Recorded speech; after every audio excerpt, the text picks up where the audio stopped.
demi bisa makan sampai kenyang. Kakak adik itu ternyata langsung datang ke jalanan untuk menjual ilmu kungfu. Ilmu kungfu tingkat atas yang sangat sulit didapat di dunia biasa hanya dijual seharga 9,8 yuan. Jika membeli 3 buku sekaligus, bisa dapat diskon lagi. Namun, satu-satunya orang yang datang ke stand itu setelah melihatnya, malah mengira mereka penipu dan sama sekali tidak percaya. Tapi anak laki-laki itu tidak menyerah. Dia bilang dia lahir dengan saluran meridian yang tersumbat dan tulang yang lamban.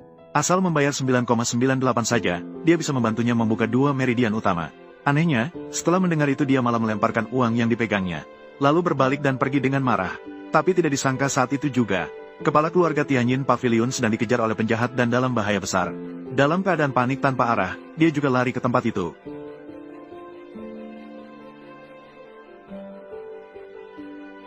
Saat kepala keluarga itu mengira dirinya tidak bisa lolos dari kematian, anak laki-laki itu tiba-tiba turun dari langit. Hanya dengan sekali tepukan tangan dia menghentikan mobil kecil itu. Setelah melihat kakek itu selamat tanpa cedera, anak perempuan itu tidak lupa mempromosikan ilmu kungfunya. Yang ini harganya 300, dijual 20 yuan. Pukulan Ilahi Cilei, buku petunjuk bunga matahari, Taiji. Kepala keluarga itu untuk berterima kasih atas pertolongan nyawa mereka, langsung mengeluarkan 100 yuan dari saku dan membeli 1 buku. Saat itu anak laki-laki baru meletakkan mobilnya. Namun, setelah penjahat turun dari mobil, dia masih tidak percaya diri. Dia membawa pedang besar dan datang mencari masalah dengan mereka. Namun, kakek tahu bahwa mereka bukan lawan yang sepadan.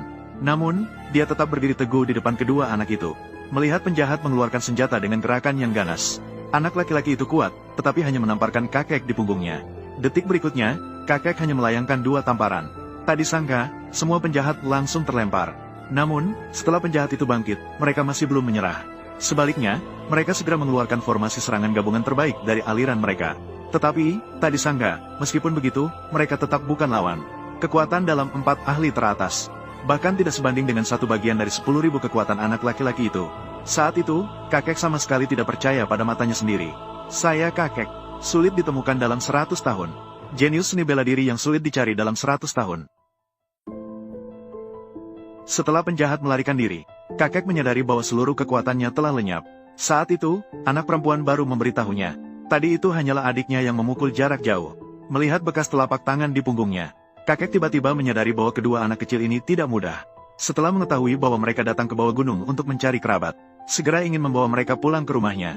Namun, anak laki-laki itu hanya membuka pintu mobil dengan sembarangan, sehingga seluruh pintu mobil pun terlepas. Setelah kembali ke rumah, dia bahkan menghabiskan 3 meja nasi. Namun, kepala keluarga memberitahu mereka, sekarang, dia juga tidak bisa mengambil keputusan di rumah. Jika ingin tinggal dan menikmati makanan enak setiap hari, harus mendapatkan persetujuan dari putrinya. Oleh karena itu, ketika mereka melihat putrinya nanti, harus berusaha sekuat tenaga